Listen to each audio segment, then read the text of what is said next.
Juvenile Justice team of the League of Women Voters is delighted to host our speaker. We are also delighted that all of you are taking the time to participate. A warm welcome to you for this League program. The League of Women Voters is a nonpartisan voter education organization encouraging informed, active participation in government. While the League does not support candidates nor parties, we do take positions on issues we have studied. Our programs will not necessarily represent these positions, but provide forums to increase understanding of public policy issues. Ann Domanski joins us today from Grand Rapids, where she is active on the 17th Circuit Court roster as a civil mediator. She also recently agreed to work part-time at the Youth Detention Center in Grand Rapids. Ann Domanski is a restorative justice practitioner in whichever job she holds. Ann described how she got her mediating feet wet, so to speak. She had taken a position to fill in for someone on maternity leave. Since she was the newbie, they gave her a conflict to work on, which no one else wanted, between an employee and management. She told me she had been in the position for all of 3 weeks. 30 minutes after beginning, she walked out with all the parties engaging in cordial conversation. Once they exited, the owner looked at her in surprise and asked if everything was handled. Yes, it was.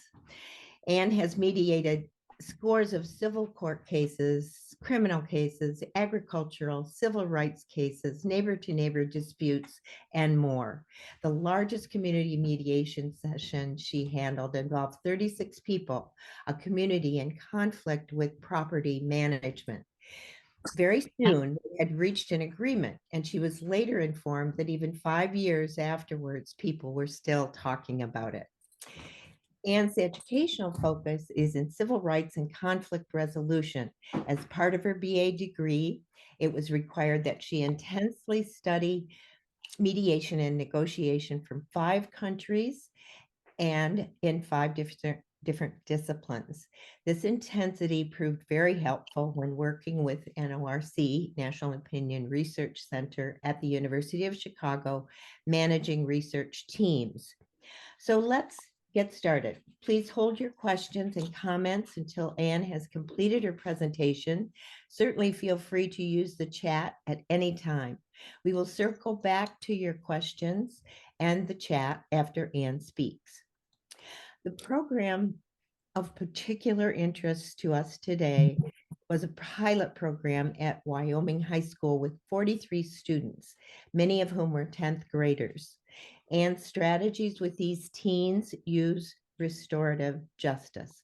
Let's hear about it. Anne? All right, thank you, Jane. So I have a PowerPoint to go over kind of the data points from the pilot that was done. So I'm going to do that so we kind of know what the outcome was. And then once I'm done going through the numbers, I will then move into the more narrative part, the questions that were asked of the students to bring about the change that happened and how that ties into restorative practices or even mediation, because it's always asking neutral questions. And sometimes students don't have the opportunity to really critically think in their own situation, because in a high school setting, there's many expectations set for them that they're to achieve rather than them reaching their own. And through this process, they were able to self-reflect and decide what success looked like for them and how to achieve it. So let's take a look at the numbers here. Let's see. There it is.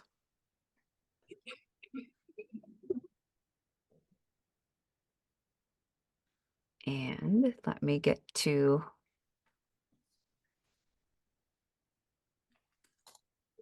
All right. So this is Restorative Practices in Truancy. It's a pilot program from the 2017-2018 school year. I will mention that I use the word truancy here just to help the audience understand what group of students were being worked with.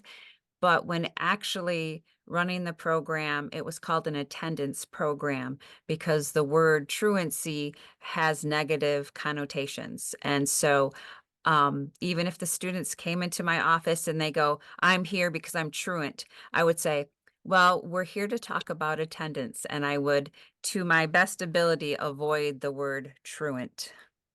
So definition of success. For the district, a student attending 90% of class time is considered the bar that must be met. So that was the definition of success. In parentheses, I have and passing all classes because that really ended up being the side effect. This was an attendance program, so that's what was officially tracked. The side effect was, I believe, at least most of the students, if not all, I think there was one that was still trailing in one or two classes, but all of them got to a place where they were passing all classes. All right, so let's look at the numbers. So this program was really meant to focus on 10th graders, but as you know, sometimes other students trickled in. So I have all students, which were 43, and then 10th grade students, which I had 31 altogether. And so this was 2 days a week. On Tuesdays and Thursdays, I would come to the high school, and that's when I would work with students. I was working with NORC at the University of Chicago at the time, and they generously allowed me to go to part-time so that I could put this pilot program in place. And that was through the Dispute Resolution Center of West Michigan, who for many years has been doing restorative practices at the high school. Well, actually, at the high school, at all their elementary schools throughout the district. So this was a pilot program to put in place to see if we could be successful using restorative practices concerning students who were having attendant issues. So if we look at the left side of the screen and we have all students, 43 total, the breakdown, right? So our ethnic breakdown, as you can see, so African American was 27.5%, Asian Pacific Islander, 5%, Hispanic Latino, 30%, other. So I had one student, I think was from Sierra Leone. And I just know it's from a French, he spoke French. And so he came from one of the countries of Africa, and I thought it was Sierra Leone. And then concerning white students, 35%. So as far as minority students go, there is a variety. And I was actually pleased that as far as attendance goes, it's kind of spread out. So that was interesting. But then if we go to the 10th grade students, where I had 31 of those, um, the breakdown is very similar. And we have African American students, 29%, Asian Pacific Islander, 3.2%, Hispanic Latino, 22.5%. Other is 3.5, still the same one student, but they were a 10th grader, so they take up a little larger portion of the percentage ratio. And then white students were 41.9%. So again, my focus really was 10th graders, but there were some other grades that ended up participating in the program. As far as what grades, so on the left side of the screen, I have a breakdown of the percentage of students per grade. So we had one ninth grader. We have again the 72.1%, the 31 students that were 10th graders. Just had 7 students that were 11th graders and then 4 12th grade students. And the reason we're focusing on 10th grade is because they are at a pivotal point. 9th graders are still kind of squirrely, trying to figure out school. 10th graders, really, it is kind of which road are they going to take to help project if they're going to finish high school. And so 10th grade was where we were focusing. What I was surprised about, so I fully expected through this pilot to find that it would lean towards male or female. And if you look on the right side of the screen for gender, we have male was 51.1%, and female 48.84%. And I was super surprised that it's just like 50-50. It's so close. So gender, at least in this pilot and tracking, did not play a role concerning truancy. And I was fascinated by that. I really did expect there to be for it to go one way or the other, and it did not. So let's look at some of the numbers. So results of the intervention. If we look at the left side of the screen, we have all students. So it talks about dropout rate, and you'll see that on both sides. I do want to mention that this pilot started on day one of school. So most of the students who are listed as dropped out never actually started. The first 3 weeks of school are kind of chaotic as far as figuring out who's going to attend. So many of these students, I think really there was only one student who dropped out after that, the first 3 weeks. And so I'm very curious if this were to start on week 4 of a school year, if the success rate would look different. But most of the students, the attendance secretaries are trying to figure out, are they coming here? Are they doing online school? Have they been in another district? But because they weren't attending, they ended up in my workload. And so that's just a little caveat about the dropout rate. As far as all students that improved, it's 34.8%. Improved other. So these are other um, efforts that were made to see if those who were not attending at expectation of 90% um, could through other means. So these are things the district already had in place. So if we look at calls to parents, that's something districts already have in place. The first Kent ISD letter. So they have a series of 3 letters that usually go out. And was there change after the first letter went out? And we have 2 students that did change. The second letter, we have 1 student that did change after the second letter. So I did send out these letters. I did make the calls to the parents. Had I not been there, the attendance secretaries would have done these same steps. So rather than just focus on the pilot that I was doing, I also wanted to track other efforts that the district makes to see if improvement happens. And so that was just the result of that. At the very bottom on the left-hand side, it says have not improved, and that's 25.58%. If you look on the right side of the screen, under the 10th graders, we have not improved. That's cut in half. So as far as improvement goes, the 10th graders were the hot spot. So looking at 10th grade, which was the focus, so the dropout was 29%. Again, I explained what was happening during those first 3 weeks of school. Improved was 41.93%. And I want to pause here just briefly because I was thrilled by this number. Howard Zier, in one of his books, something published before changing lenses, he mentioned that a successful truancy program or attendance program using restorative practice would at least be 40%.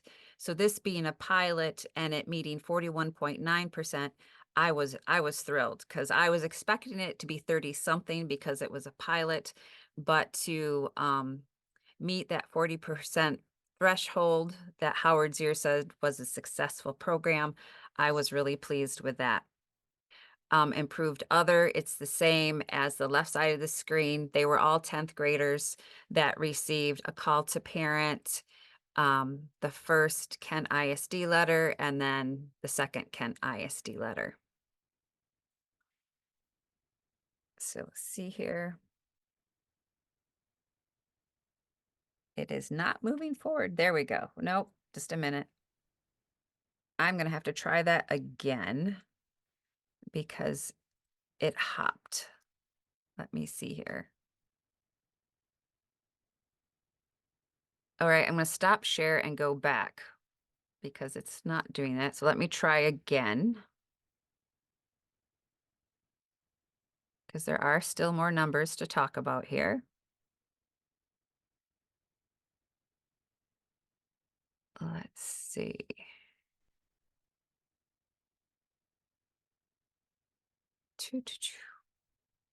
It does not want to do it for me. Let me see here. That's what's always fun about technology. All right.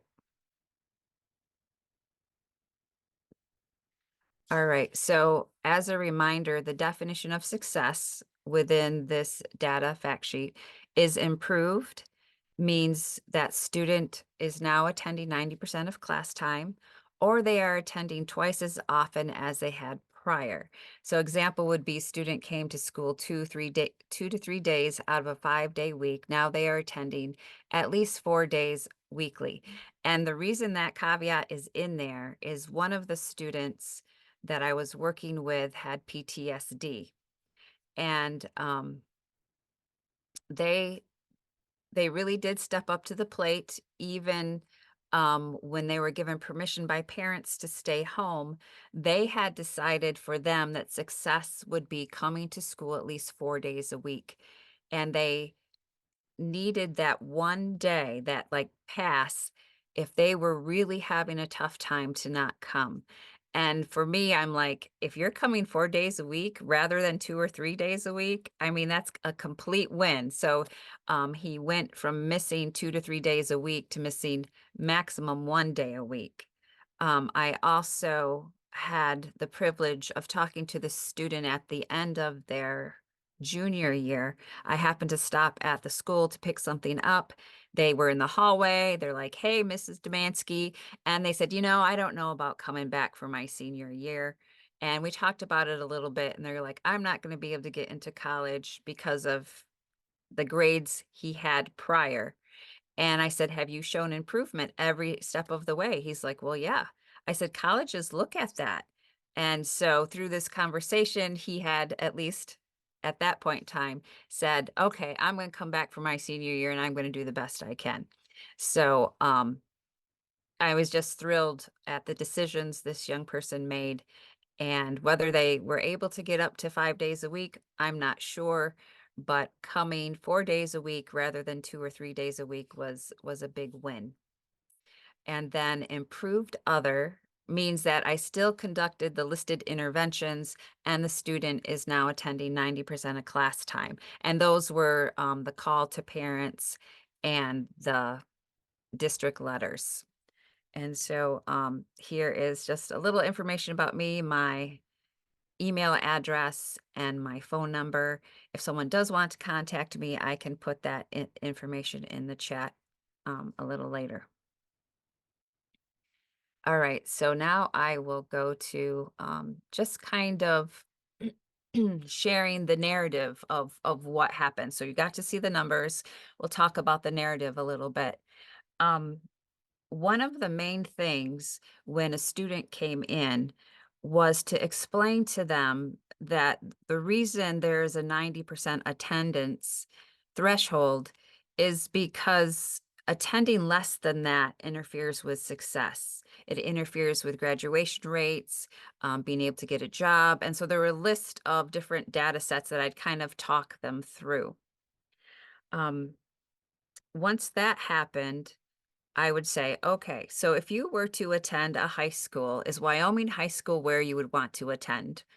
And usually they said yes. I only had one student who said no, but usually they said yes. If they had to attend high school, this is where they'd like to be.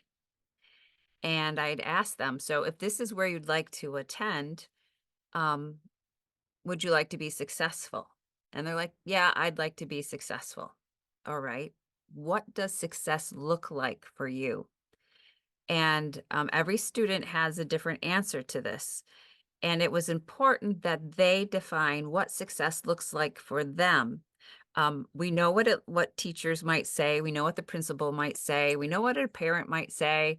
I know what I might say as far as what success looks like when attending school.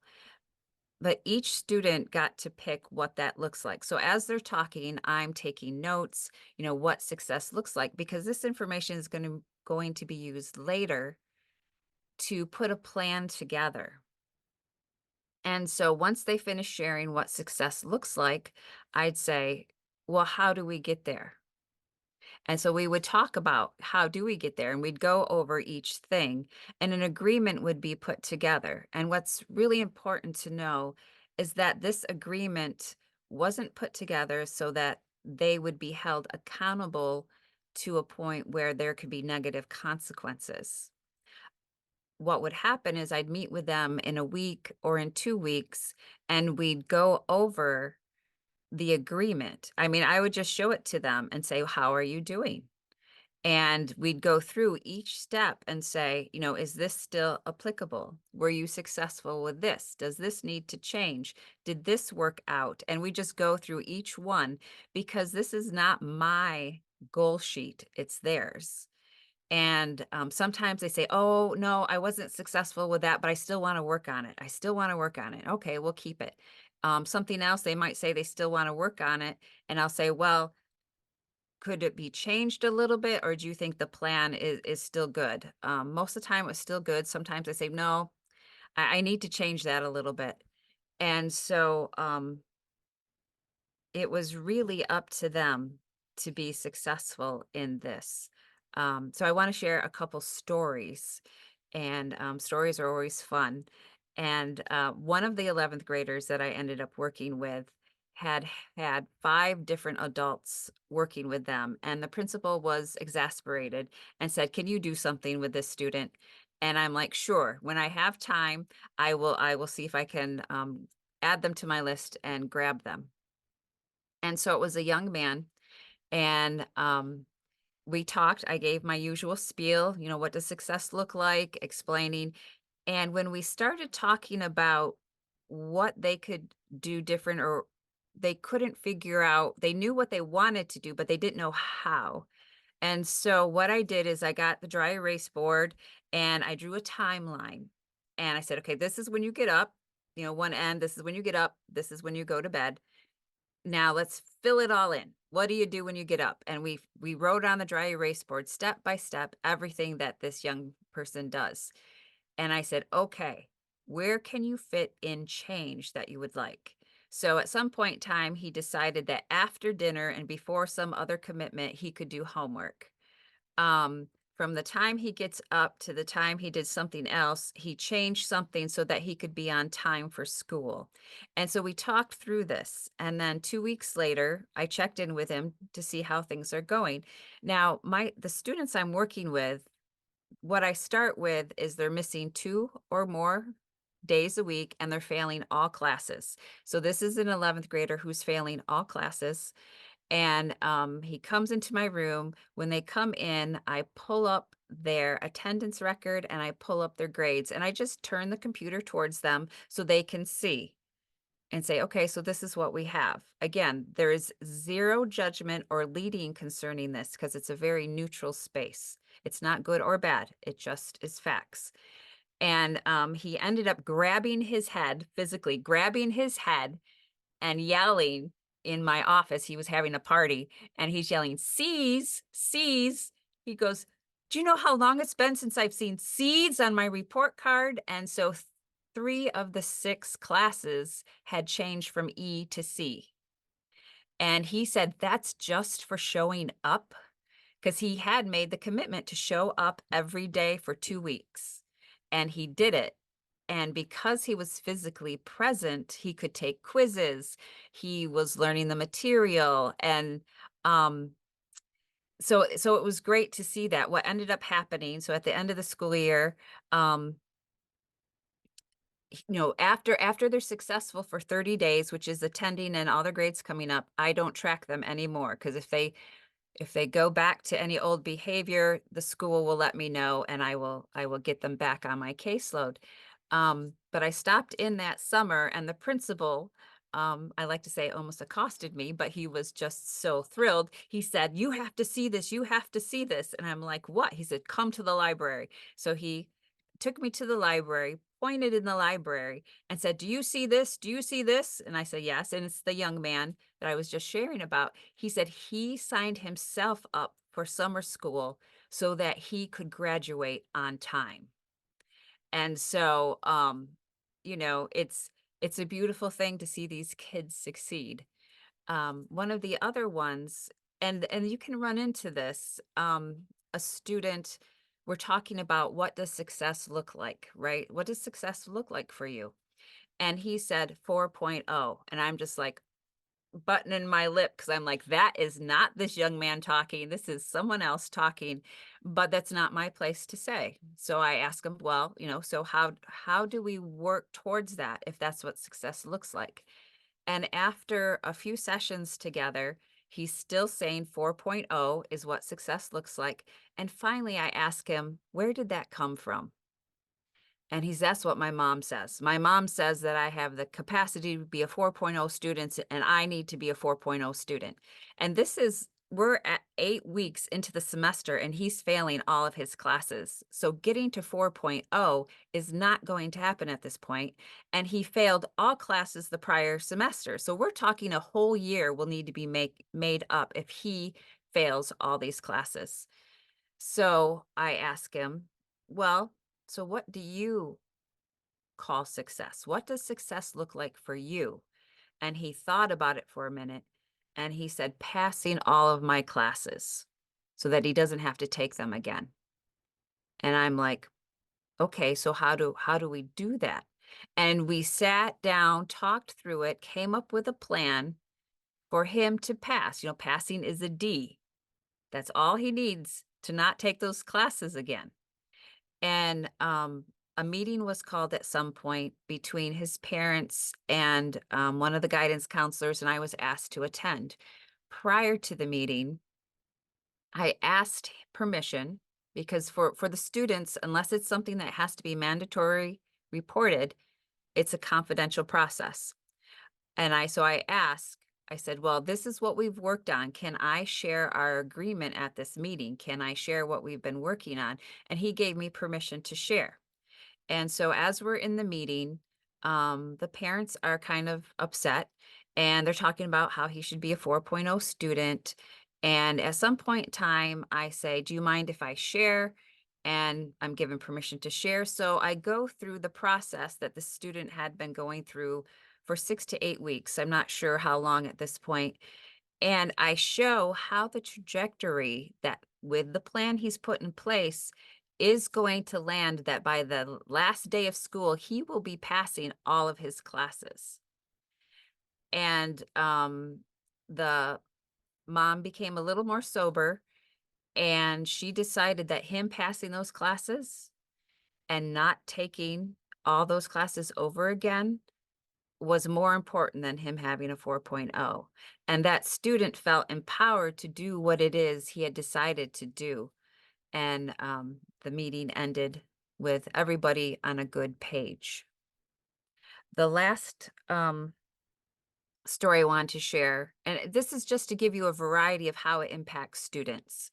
Um, there was a homeless student I was working with, and this was the rock star of rock stars as far as turnarounds. This is my anomaly, a happy anomaly. And so I'm working with this student, and we have the same question. If you're going to be here at Wyoming High School, is this where you'd like to be? The answer is yes.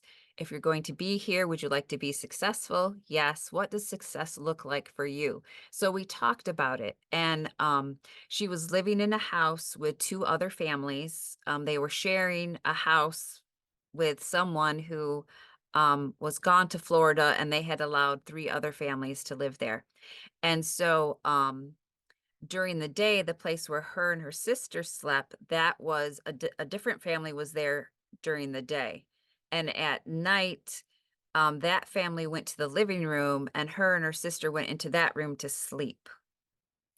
And she was also in charge of getting her sister to the junior high school.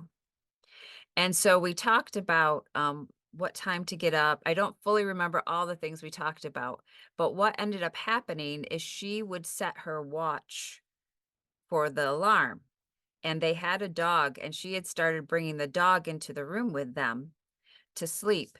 And so when her watch went off, the dog licked her face and woke her up, which gave her time to then get herself ready, wake her sister up, get her sister ready. And they ended up getting out the door on time so that she could drop her sister off at school and also arrive at the high school on time. And through this process, she ended up, she was at B's very quickly. And I mean, we're talking about students who are failing all their classes. And she was at B's super quickly. She joined some of the musicals. She participated in a talent show. I mean, her life completely turned around. And it was so amazing to see. There were students who ended up being part of student council. I mean, there was just a lot of positive change for the students who were able to embrace this program and make different decisions because they were empowered to. I think that's kind of all I have. I'm open to questions. I'm sure I missed something that could have been shared, but I'll be happy to share if there's any questions.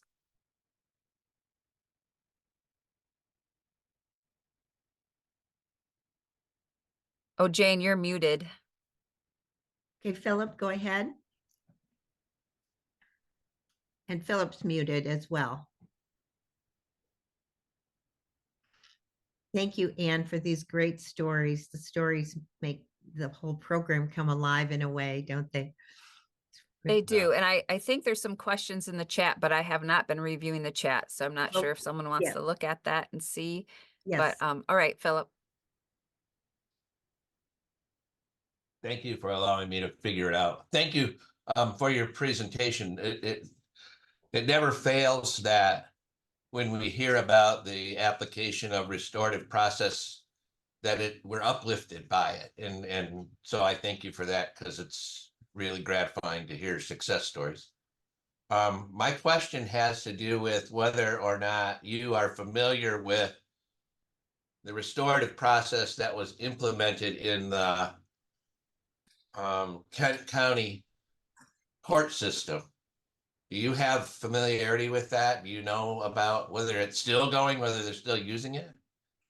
So you mean the restorative conferencing with bringing the juvenile who caused harm with the person who was harmed? Okay, Yes. so last year I ran that program.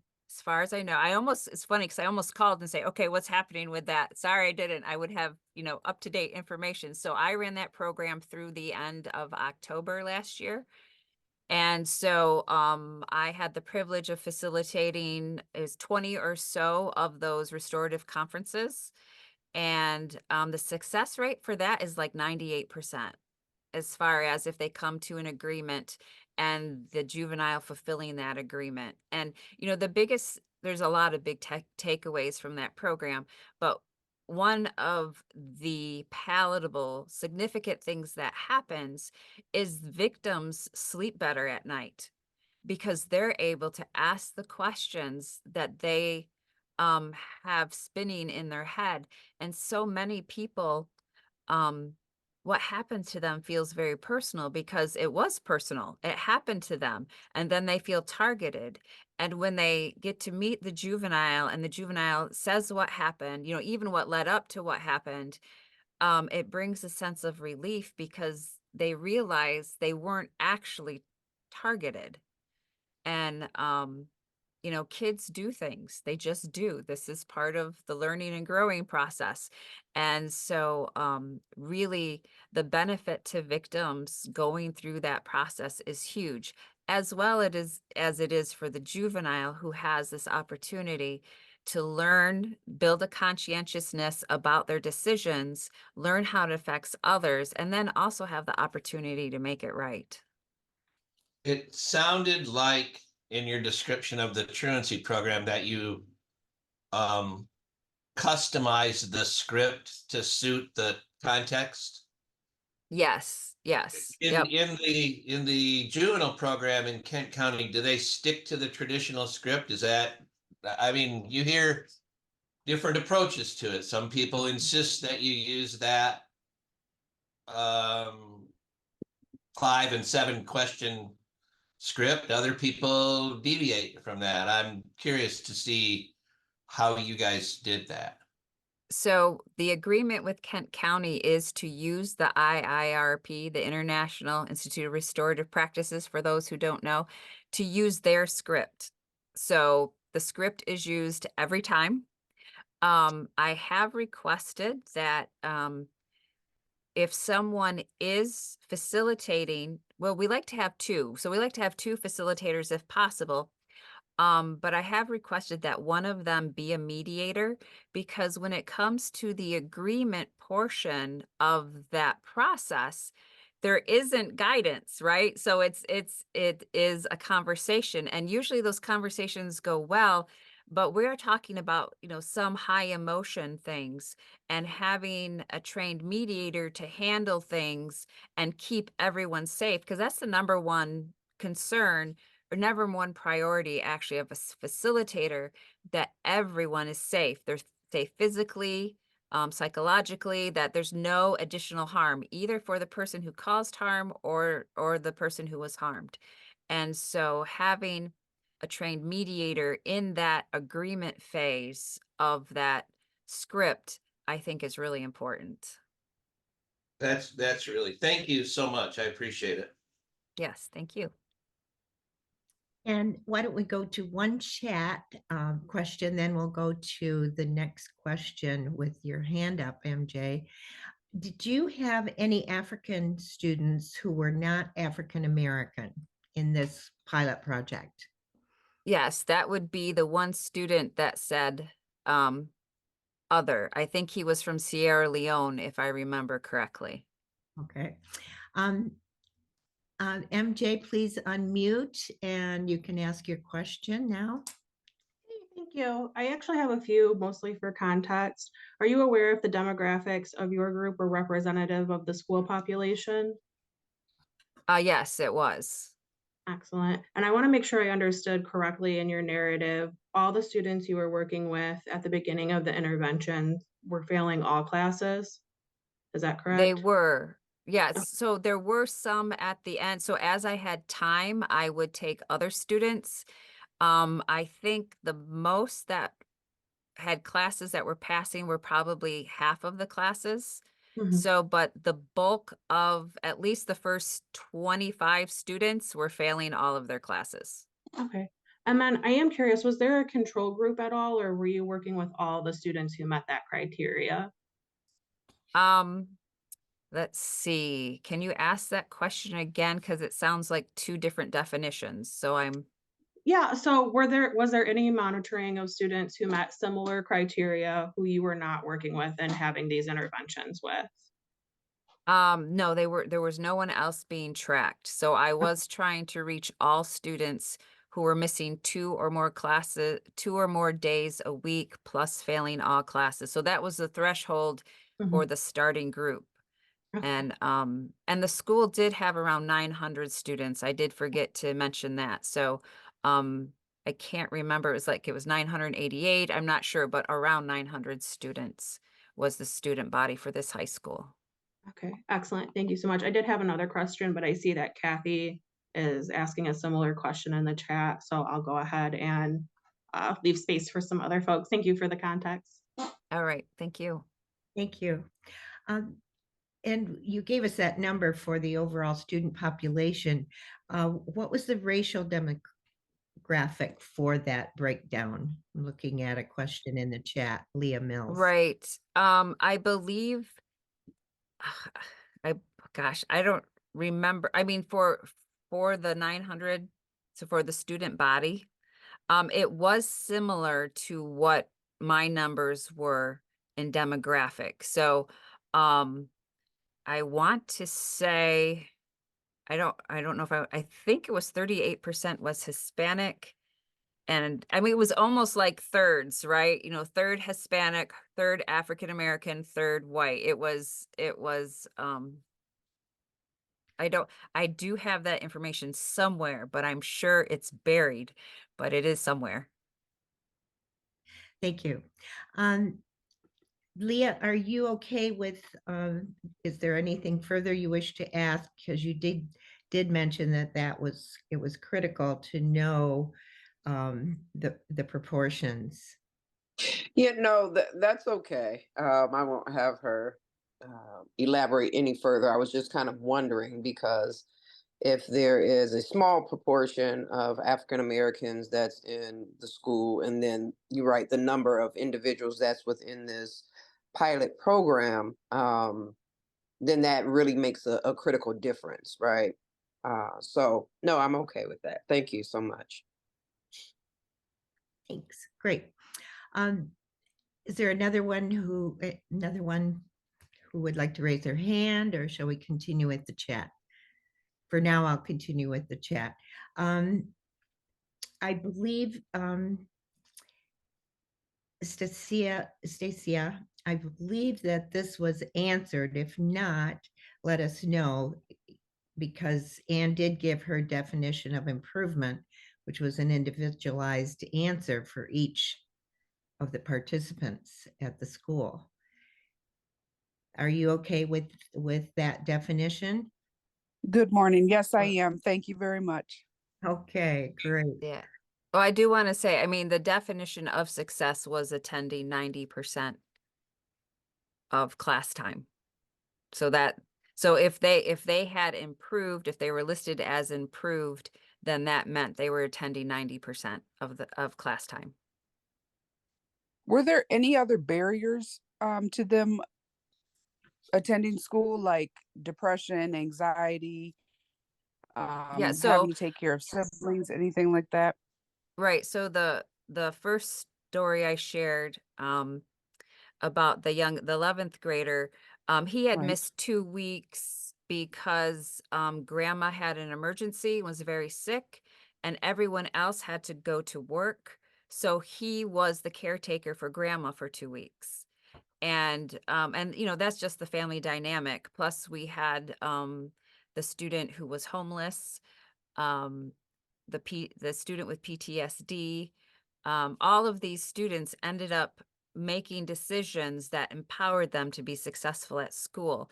And, you know, I want to mention that while this was done without parents, when I met with a student, I called any parent or guardian listed and just introduced myself, because I thought if some point in time I need to speak to the parent, I didn't want it to be in a way that there was needing correction with their student. And so if I met with the student, I immediately, when they left my office, called whoever the parent or guardian was, said, "Hello, I'm Mrs. Domanski. Just want to let you know I met with your student today. They are part of attendance program and I'll be working with them." And usually I left a message, said, "If you have any questions, feel free to call me," and then gave my office number.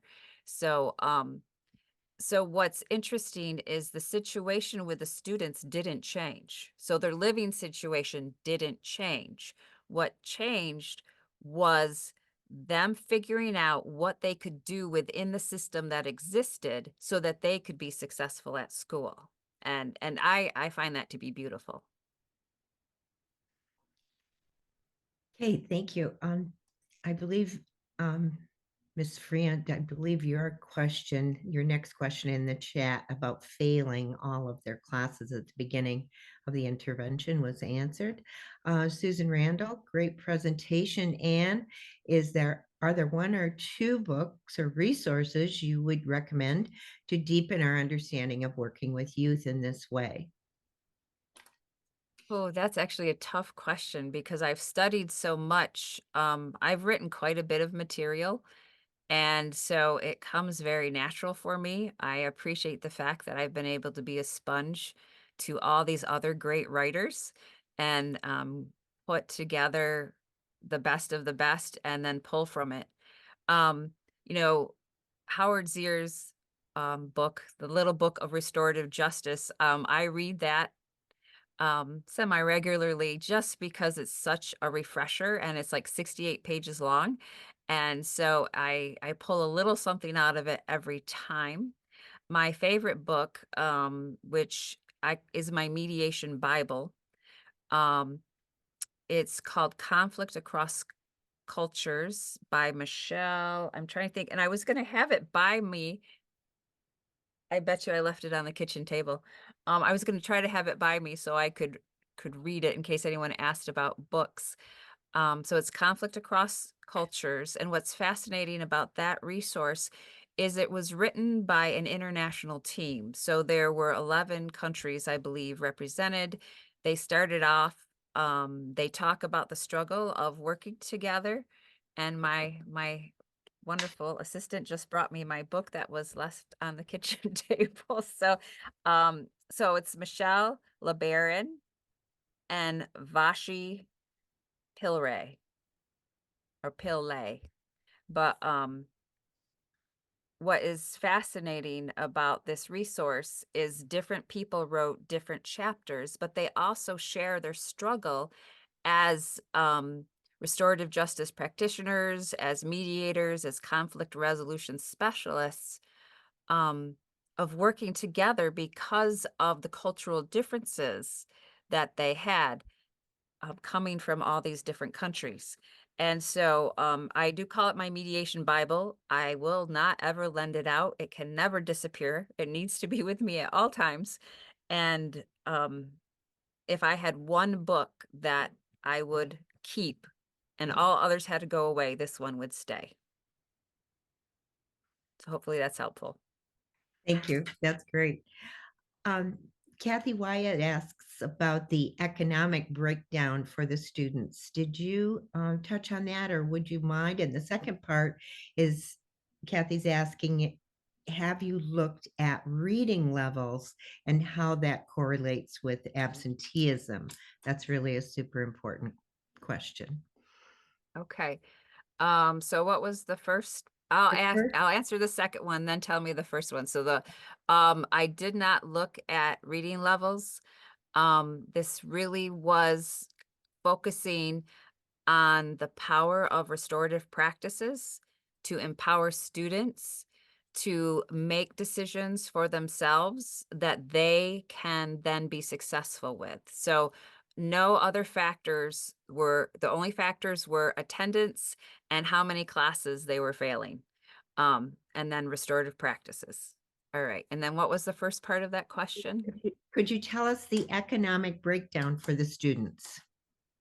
And that I don't know. I looked at demographic, but I don't have economic. It was all different. Some had financially stable families, some did not, like the person who was homeless. I can't, because we did not do anything with economics. Thank you. Philip, is there a written template for both the truancy program and the juvenile justice program that you have worked in? So I did create a template for this attendance program. And so I do have that template. And then the template for the restorative conferencing program with Kent County is actually in the IIRP book. So it's exactly what they have. That's the contract that the Dispute Resolution Center of West Michigan has with the county, that they will follow that script. So it is the actual script that is in the book. Okay, great. Leah asked, was there a racially diverse population of teachers? Because representation and cultural insight matters. It helps with relationship development and confidence. Was that assessed with students that you worked with? No, I rarely interacted with teachers, and I did not look into the demographic breakdown of teachers.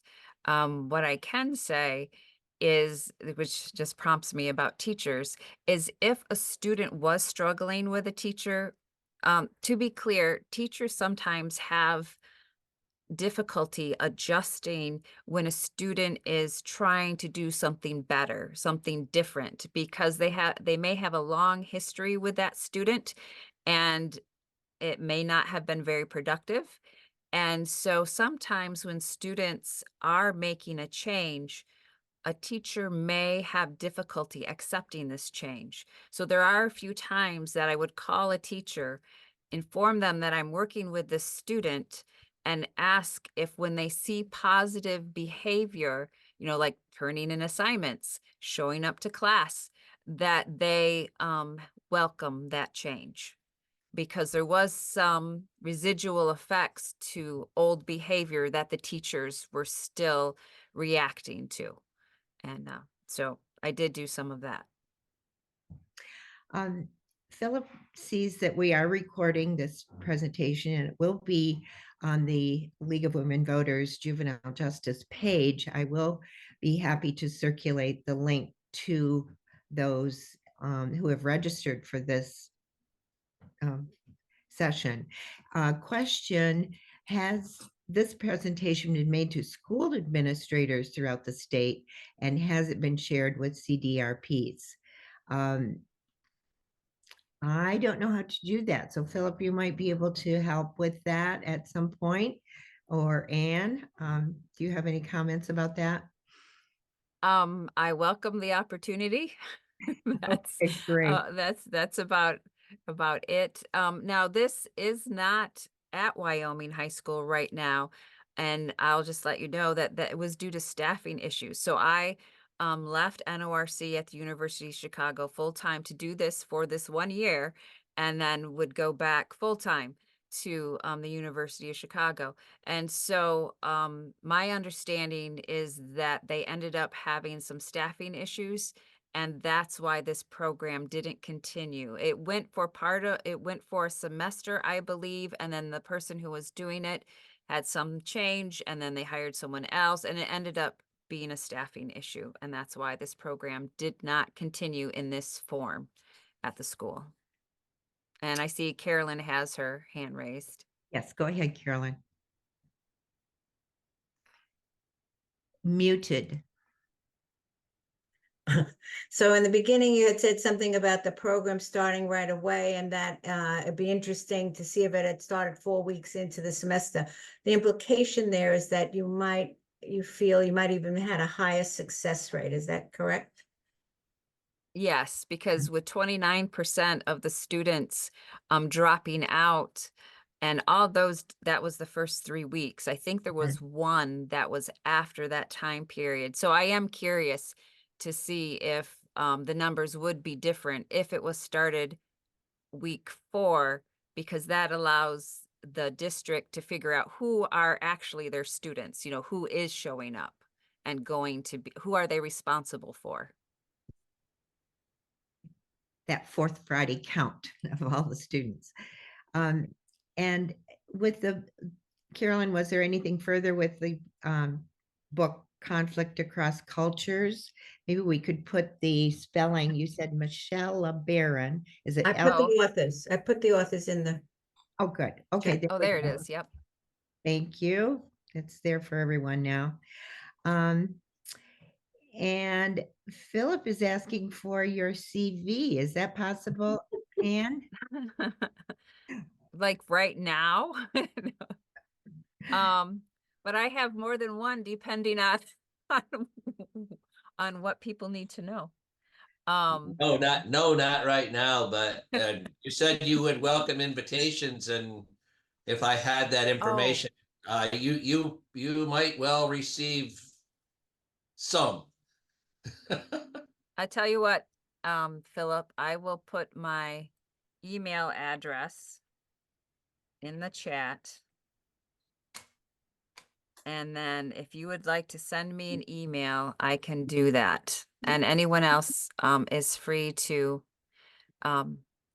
contact me. That is fine. This is my life's work, I guess. I'm passionate about. I will bring up real quickly, and we're at 5 minutes too. So I took on 2 shifts at the Kent County Detention Center starting this past November, working as a youth specialist, because I needed more exposure to different cultural norms, different personalities and such. And due to the legislative changes that happened in October that our wonderful Jason Smith shared with us in January, the detention center has started restorative practices. I've gone through the first training. I'm going to be one of the coaches for that. And we have a restorative justice room. So there's a room that we will go to when the kids have a dispute. And we will be using restorative practices, restorative circles at the detention center. And by the end of the year, all staff will be trained. Where is this? The Kent County Juvenile Detention Center. Wow, man. That is so great. And you've been responsible for some of the training materials, not just here, but out, not just at the detention center, but elsewhere as well. Right, Anne? They used IIRP at the detention center. So they did, and I was relieved that that's what was being used because it was unclear. But it's good to start with a solid model and go from there. So I have not created any material. I did help facilitate some of the training, but I didn't create any material. Okay. Are there any other questions from our participants? It's been so great that so many of you have had questions. Susan is pleased to hear of Kent County Detention Center program launching restorative justice and circles. That's superb. We all applaud that, I'm sure. That's very, very cool. Anyone else with a comment or question? I've enjoyed this so much. It's been fantastic. And Maddie Jane says, do you know of if other detention centers are planning to implement restorative justice? I do not.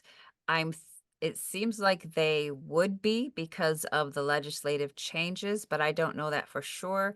I did invite our superintendent, Tim Nelson, to get on this call if he could. I did not see him, but he was hoping he could, but I thought if any questions came up, he would be a person to talk to about that. And maybe the League of Women Voters would like to invite him to come and talk about what's happening at the detention center concerning restorative justice. Great He might idea. do that. Mary Ann, thank you for your comment on how great this presentation was and how wonderful your work is. And we applaud your work. Thank you for your time. I look, this is MJ Freant. I look forward to, it flips, tapping into some of the resources mentioned and enjoy learning about your program. Many, many thanks. Marion Myron says, and for president. No, thank you.